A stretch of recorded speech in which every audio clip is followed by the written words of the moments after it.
Bon, aujourd'hui, un bon week-end. La semaine dernière en Angleterre, il y avait la vitesse, ça n'avait pas forcément concrétisé au résultat. Ce week-end, tu as tout fait, quoi. Ouais, exactement. Là, en Angleterre, on a eu un petit peu de malchance. C'est vrai, bon, premièrement, je suis une erreur de ma part, je chute. En deuxième, bon bah voilà, un problème mécanique à 2 tours de la fin. Puis en troisième, quand même une deuxième place. Donc on a montré qu'on avait la vitesse dans le sable. Ensuite, ici à la Capelle, le feeling n'était pas trop mal. Un terrain assez difficile, un peu piégeux, glissant, avec pas mal de pierres. Et j'ai montré aussi que j'avais une vitesse bien. On a montré qu'on a fait du bon boulot aussi cet hiver, parce qu'on est parti 3 fois devant avec Clément.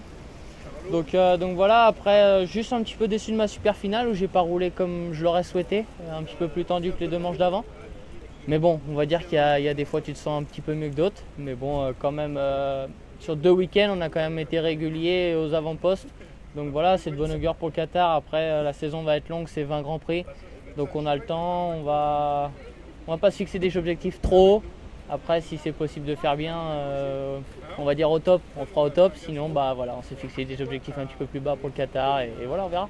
Il y a un an, tu galérais avec ton poignet, tu ne savais pas ce que tu allais devenir. Aujourd'hui, tu dois quand même souffler un grand coup et dire ça y est, je suis revenu à mon vrai niveau.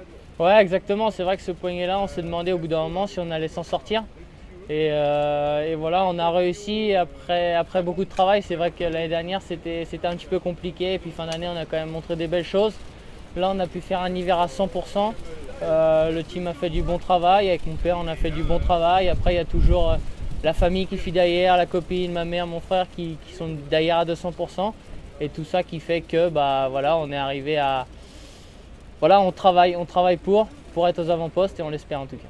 Qu'est-ce qu'il va faire Jordi Tixier dans les 10 jours qui viennent? Parce que ça va être long d'attendre le départ pour le Qatar, non? Là, je pars à Obama Beach, là, tranquillou. Non, je rigole. Non, là, toujours entraînement. On a encore quelques petits points à travailler pour arriver encore un petit peu meilleur au Qatar. Donc voilà, on va continuer à travailler les 2 semaines à venir. Et puis voilà, départ pour le Qatar mercredi dans 2 semaines. Eh ben, merci Jordi et on se voit là-bas. Merci, à bientôt.